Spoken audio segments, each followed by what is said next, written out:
Bonjour à tous. Alors dans cette vidéo, on va vous présenter un exercice qui permet le calcul du courant I traversant une résistance R en utilisant le théorème de Thèbes. Alors on considère le circuit de cette figure-là. Alors ce circuit, comme vous voyez, donc il est constitué par trois générateurs de tension 1, 1, 2 et 3 et par quatre résistances R1, R2, R et R3. Alors la question demandée, c'est de calculer le courant I traversant la résistance R située entre les points A et B en utilisant le théorème de Thèbes. Alors qu'est-ce qu'il dit le théorème de Thèbes? Alors le théorème de Thèbes, qu'est-ce qu'il dit? Alors que si vous avez un circuit linéaire qui comporte des éléments passifs et des éléments actifs, ça veut dire des générateurs, des résistances, etc. Donc il se tient entre les points A et B, ce circuit autre que cette branche-là. Alors, donc, le circuit qui est situé entre les points A et B, mais qui ne comporte pas la résistance R, alors, il sera remplacé par un générateur de tension ETH en série avec une résistance RTH. Alors, donc, si on va remplacer donc, ce circuit C là, le circuit C, ce circuit-là, alors il équivaut à quoi? Donc, un générateur de tension ETH, voilà, ça c'est ETH, en série avec une résistance RTH. Okay, donc ça c'est A et ça c'est B. Ça veut dire qu'on a remplacé notre circuit qui est situé entre A et B, mais sans la résistance R. Okay, par un générateur de tension en TH en série avec RTH. Et on va ajouter notre résistance R. Et voilà, ça c'est notre résistance R. Et voilà R. Et ça c'est le courant. Ça c'est le courant I qui traverse la résistance R. Alors donc, comment calculer I? Alors donc ça c'est d'abord ce qu'on appelle, ça c'est le circuit équivalent de Thèbes. Circuit ou bien schéma équivalent de Thèbes. Circuit équivalent de Thèbes.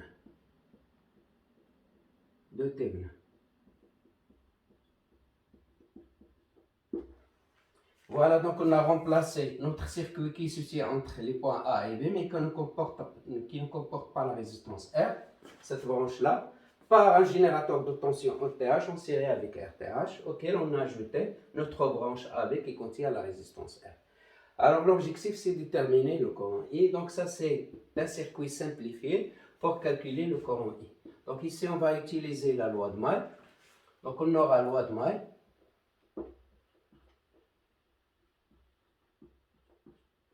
Alors, donc ici, ça va nous donner loi de May. Donc, ça c'est ETH, le même sens. Donc, la tension ici, ça va être, ça c'est RTH fois I. Et cette tension-là, ça va être, c'est RI. Donc, la loi de May, ça va donner, c'est ETH. Moins RTH fois I moins RI. Donc, ça va donner moins RTH plus R fois I égale à 0, ce qui donne I égale à ETH sur R plus RTH. Donc, pour calculer le courant I qui traverse cette résistance R, il faut déterminer la tension ETH et la résistance RTH. Alors, donc, le rôle de ce circuit équivalent, c'est de nous fournir cette relation-là. I égale à ETH qui est égal à R plus RTH. Et après, on va l'utiliser plus. Alors, pour calculer ETH et RTH, il faut revenir au circuit initial ici. Alors, qu'est-ce qu'on disait par RTH?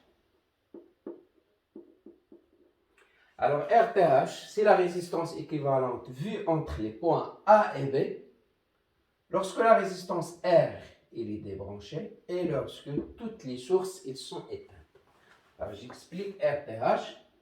Donc, RTH, et la résistance. C'est la résistance Thévenin et la résistance équivalente alors vu entre les points A et B, lorsque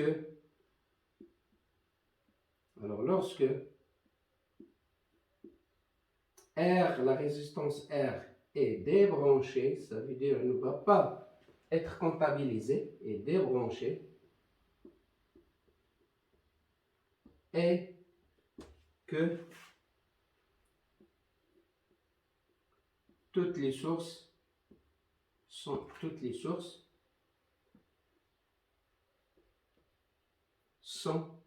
éteintes. Alors, ça veut dire quoi? Toutes les sources sont éteintes.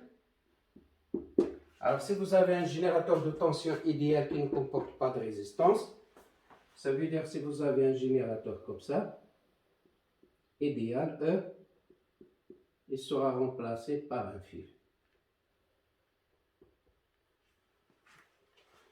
Alors, si vous avez un générateur de courant, il sera remplacé par un circuit ouvert. Alors, ça, ce n'est pas le cas. Donc, ici, vous avez un générateur idéal, il sera remplacé par un fil. Si vous avez une source de tension réelle, ça veut dire que vous avez une résistance, par exemple, comme ça. Si vous avez, ça c'est R, ça c'est E.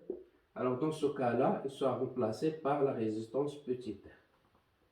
Mais pour notre cas, vous avez un générateur idéal, donc il sera remplacé par un fil. Alors, c'est ce qu'on va faire. Donc, on va débrancher la résistance R. On va éteindre les sources. Ça veut dire qu'on va remplacer E1 par un fil, E2 par un fil et E3 par un fil. Alors, notre circuit, qu'est-ce qu'il devient? Donc, ici, on aura, ça, je vais l'appeler, ça c'est C, ça c'est D. Alors, donc, je vais partir de A, ou bien ici, E1 sera remplacé par un fil. Donc, j'aurai R1 ici. Voilà. Ça, c'est R1. Après, ici, c'est le point C. Ça, c'est R2. Qu'on a remplacé E2 par un fil. Donc, ça, c'est le point D. Et après, ça, c'est A. Et ça, c'est B. Alors, donc, on a débranché R. Donc, il reste E3 sera remplacé par un fil. Donc, ça, je vais aller à, j'aurai R3. Ici, sera remplacé par un fil, donc il est lié à B. Donc, ça, c'est R3. Alors, donc, RTH, c'est quoi? C'est la résistance équivalente vue entre les points A et B. Lorsque R est débranché, donc R il doit être débranché et toutes les sources sont éteintes. Alors, c'est-à-dire que je vais partir de A, je vais arriver à B. Alors ici, quand vous voyez R1 et R2, ils sont parallèles. Donc, je peux remplacer ça R1 et R2 par une seule résistance ici. Je peux remplacer ça, c'est par R1. R1 parallèle avec R2. C'est-à-dire que notre circuit devient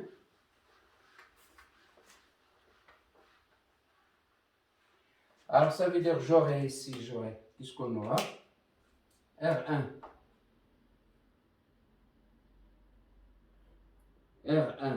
parallèle avec R2. Okay? Donc ça c'est le point C. Et ça c'est le point D. Okay? Ça c'est le point A. Et ça c'est GR3. Donc R3 pour aller à B. Okay? Et c'est R1, R2 pour aller à D. Ok? Et entre ici, qu'est-ce que vous avez? C'est et entre D et B, il n'y a rien. Donc, Voilà. Donc, RTH, c'est la résistance équivalente V entre les points A et B. Ça veut dire que je vais partir de A et je dois arriver à B. Alors, je pars de A, qu'est-ce que je trouve? J'ai deux chemins. Aller à B de ce côté-là. Voilà. Aller à B de ce côté-là. Donc, voilà, j'arrive au point B. Donc, je pars de A, j'arrive au point B. J'ai R1, donc de A, je parcours, j'ai R1. Parallèle avec R2, ça, je vais l'appeler, c'est R12. Et ici, pour ce chemin, et j'ai un autre chemin pour aller à B. Donc, voilà. Donc, ça, c'est R3. Alors, ça, il équivaut à quoi? Une résistance entre A et B, qu'on appelle c'est RTH. Donc, c'est la résistance équivalente entre A et B. Alors, ici, comme vous voyez, donc on a R12, il est parallèle à R3, donc on va appliquer. Alors, ici, donc, je dois appliquer, ça, je dois l'utiliser plus. Je dois garder uniquement cette relation-là. Alors, donc, qu'est-ce qu'on a? Donc, alors, 1 sur RTH, 1 sur RTH est égal à 1 sur R12 plus 1 sur R3. Alors, ceci implique que RTH est égal à R12 fois R3 sur R12 plus R3. Alors, donc, on va calculer R12, c'est quoi? C'est R1 fois R2 sur R1 plus R3. Alors, on a R1 égale à R2 égale à R3 égale à 4 ohms et R égale à 2 ohms. Ça, c'est pour les données. Alors, donc, ceci implique que, donc ici, alors R12, ça va être égal. R1, c'est combien? C'est 4, donc ça va donner 4 fois 4. Sur 4 plus 4, c'est 8. 4 plus 4, donc ça va donner 4 fois 4, c'est 16. Sur 8, donc il est égal à 2 ohms. Voilà. Alors on va RTH, donc ici implique que RTH égale. Alors R12 c'est 2, R3 c'est 4, sur 2 plus 4. Donc je vais effacer ça.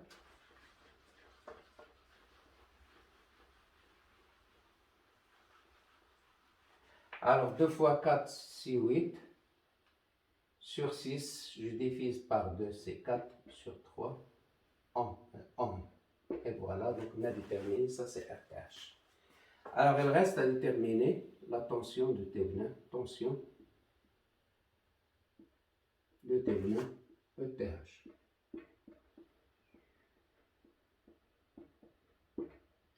ETH. Alors par définition, ETH, c'est la tension à vide. Ça veut dire c'est la tension entre les points A et B. Lorsque cette branche-là, AB, elle est en circuit ouvert, ça veut dire la tension. Ça veut dire que ce courant-là est égal à 0. Circuit ouvert, ça veut dire que le courant I qui traverse la branche, cette branche-là est égal à 0. Donc ETH, c'est la tension à vide, c'est la tension entre les points A et B lorsque cette branche-là est en circuit ouvert. Ça veut dire que c'est VA moins VB pour I égale à 0. Alors ETH est égal, c'est la tension à vide. Tension à vide. Donc c'est égal, c'est la tension entre les points A et B, les points A et B, lorsque, écrire ici, lorsque le courant est nul. Ça veut dire la branche AB est dans le circuit ouvert. Lorsque I égale à 0. Alors, ce qui implique que ETH, donc si la tension est égale à VA moins VB pour I égale à 0.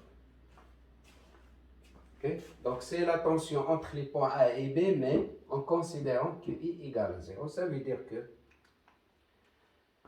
qu'est-ce qu'on aura? Regardez.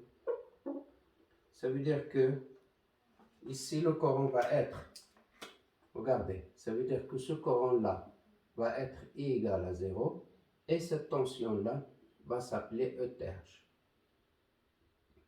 Donc ETH, c'est la tension entre les points A et B lorsque la branche AB est court-circuitée, il est un circuit ouvert, pardon. Ça veut dire que le courant traversant cette branche est égal à 0. Donc on aura, si E est égal à 0, ce courant-là, c'est le même qui traverse ce courant-là. Okay? Donc voilà, ça c'est ETH. Alors donc comment on va déterminer donc ETH? Donc l'astuce ici, c'est de considérer le courant qui traverse cette branche égal à 0. Et par conséquent, ce courant-là, c'est le même ici. Donc ETH, c'est la tension entre A et B. C'est la tension entre C et D, c'est la même. C'est la tension entre ce point-là et ce point-là. Okay? Donc ici, pour déterminer ETH, qu'est-ce qu'il faut? On a un circuit qui est constitué par des branches qui sont en parallèle. Donc je peux mettre, ça c'est la première branche, il est constitué par R1 et E1. Donc je peux mettre ici, pour montrer bien qu'il s'agit bien des branches qui sont parallèles, donc je peux mettre ici ça, je peux le redessiner d'une autre manière. Donc ça c'est R1 et E1, voilà.